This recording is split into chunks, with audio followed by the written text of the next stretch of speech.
Umiinom ka po ba ng Cobra, Idol? Ano po ba ang benepisyo nito at maaaring epekto sa inyo nito kapag kayo ay uminom ng Cobra? Magandang buhay mga Idol. Ano po ba ang Cobra? Ang Cobra po ay kilalang kilala at sikat na inumin na nakakapag-boost ng inyong energy. Ito po ay isang energy drink na maaari pong makapagbigay sa inyo ng konting sipa. Ano po ba ang mga nilalaman ng Cobra? Ang Cobra po, meron po itong taurine, meron po itong caffeine, meron din po itong mga vitamin B. Ano po ba ang epekto ng taurine? Alam niyo po ba, ang taurine po na nilalaman ng Cobra ay halos kasing tumbas po nang kumain kayo ng itlog o kaya naman po ng isda. Dahil nga po itong taurine ay isa pong magandang essential sa ating pong katawan dahil nagbibigay po ito ng good function sa ating utak, sa ating mga nerves, at nagbibigay din po ito ng fluid balance sa ating katawan.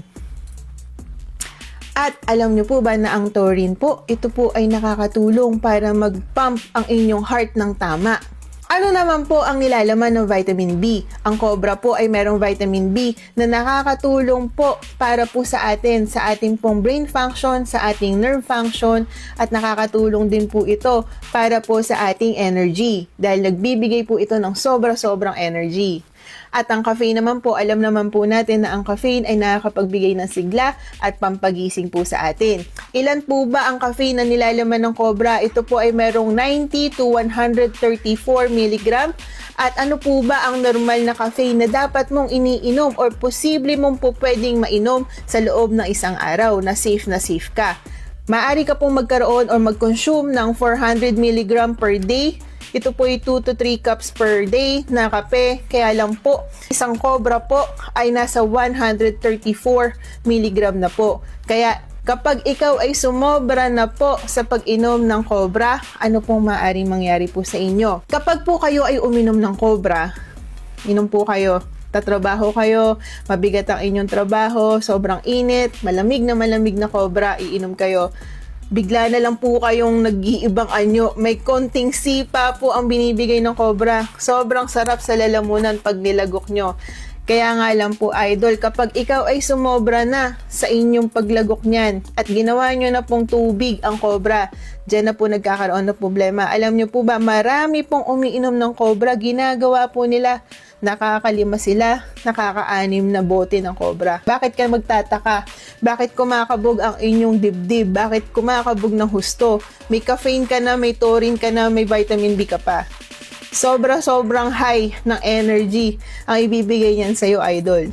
At dahil sumusobra ka na sa pag-inom ng Cobra, ano po mangyayari at hindi ka po umiinom ng tubig? Ang inyong kidney, kawawa naman. Nagkakaroon na po ng maraming percentage sa Pilipinas na umiinom ng Cobra, umiinom ng soft drinks, hindi po umiinom ng tubig, nandun po sa dialysis 3 times per week, Monday, Wednesday, Friday. Okay lang po uminom ng Cobra dahil ito naman po ay aprobado. Hindi naman po ito i-approve kung ito po ay nakakasama po para po sa atin.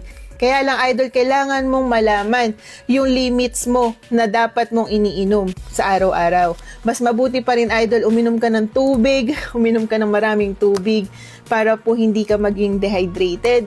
Dahil alam nyo po, ang kape nakaka-dehydrate po yan. At ano nga ba, Idol, yung mga pagkain na maaaring mas magpalala at mas makapag-trigger ng inyong anxiety o yung excessive worry o yung sobra-sobrang pag-alala at sobra-sobrang pagkakaba. Magandang buhay po. Ako po si Ate Nix na handang maghatid ng impormasyon para po sa ating kalusugan. Ano nga ba itong anxiety na ito? Yung anxiety po kasi na yan ay temporary lamang po yan. Bigla-bigla na lang po yan nangyayari for some reason. Maaaring ito po ay genetic, maaaring stress ka po, maaaring sa environment mo, maingay, magulo, at maraming mga stressor, may mga buwisit sa buhay mo, may mga chismosa, may mga marites, at lahat-lahat na maaaring makapag-trigger ng inyong anxiety. Pero alam mo ba, Idol, may mga pagkain po na baka mamaya ay hindi mo alam na kinakain mo at lalong nakakapagpatindi ng inyong anxiety.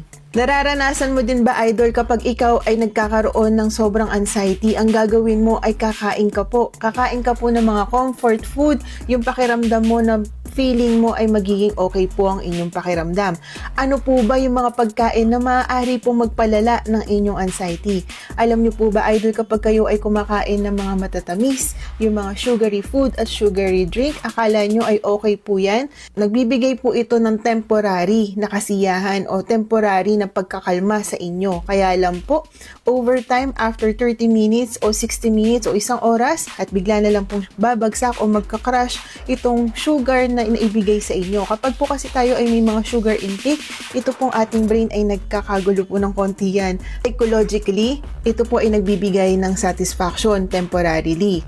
Pero kapag ito po ay ating pong kinain na, ang ating pong neurotransmitter sa ating brain, mas lalo po itong magkakagulo dyan. May fight or flight po yan na ginagawa na akala po ni brain ay meron ka pong pinagdadaanan. Kaya ang gagawin po niya ay ibibigay po niya yung sobrang energy po sa inyo, yung sobrang boost po sa inyo. After 30 minutes to 60 minutes, bigla na lang po yan magka-crash down. At after po nun, mas lalo po kayong titindi ang inyong anxiety at maaari din po itong mauwi sa depression. Ano naman po yung pangalawang pagkain? At syempre po kapag kayo ay nalulungkot, ano po ang gusto nyong kainin? Comfort food na fast food. And order kayo ng burger, ng fries, nuggets, lahat na po. Bibigyan ka po niya ng energy, ipapaboost po niya ang inyong energy. After 30 minutes, 60 minutes, bigla ka na lang pong manlalata. Kaya ka po inaantok. Kaya po ang pakiramdam mo ay para ka pong sobrang busog ka at gusto mong mamahinga, gusto mo na lang matulog. Nakakapag-down din po yan, idol. Pangatlo, kapag po kayo ay umiinom ng alak, alam nyo po ba na ang alak, akala nyo po ba kapag ka minsan mag-aayaan ng barkada, inuman tayo pre, inuman tayo mare, okay, saglit, merong kasiyahan na bibigay yung bonding po na nakakasama niyo yung mga kaibigan nyo, kwentuhan. Kaya lang, idol, alam mo po ba na ang alcohol, ito po ay depressant, ito po ay nakakalungkot. Pang-apat, kapag po ikaw ay umiinom ng energy drink, ang isa pong mabilis na pagtaas dahil nga po yung caffeine level niyan, mataas din po ang nilalaman. Kapag po yan ay binus ka ng sobra, bigla ka na lang po magka-crash down. Ang kape po, isa din po yan. Kapag ikaw ay uminom ng sobra-sobrang kape, bakit po kayo kinakabahan ng gusto? Ninenervyos ka ng husto, kakainom mo po ng kape, sumusobra ka na sa limit mo, idol. Kakaroon po kayo ng sobrang pagka-nervyos. Nagbibigay po kasi ito ng boost, kaya magugulat kayo, ang inyong puso palagi na lang po itong kumakabog ng sobra. Alam niyo po ba yung mga sweeteners, katulad po ng mga Splenda, yan po mga yan, yung mga artificial sweetener, alam nyo po ba na yan ay nakakapagpagulo sa utak dahil ang akala po ni brain ay kumain kayo ng matamis pero peki lamang po ito. Kaya ang gagawin po niya, magsisend po siya ng mga signal, ibuboost po niya ng todo ang inyong energy hanggang sa ibababa din po niya agad-agad ito. Hanggang sa mag-crash down po ang inyong sugar, hanggang sa pakiramdam mo ay down na down ka na.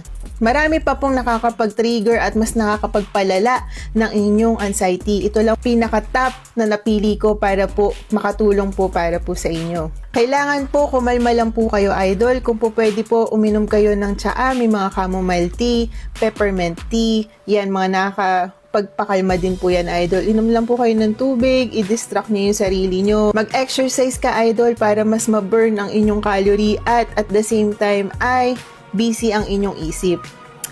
Kalma ka lang po, bilang ka ng 7 pababa. 7, 6, 5, 4, 3, 2, 1. Magbilang ka lang, idol. Nakakatulong din po yan. Yun lamang po. Stay healthy. Good vibes only. Magandang buhay mga idol. Please don't forget to like, share, and follow me for more videos. Magandang buhay po.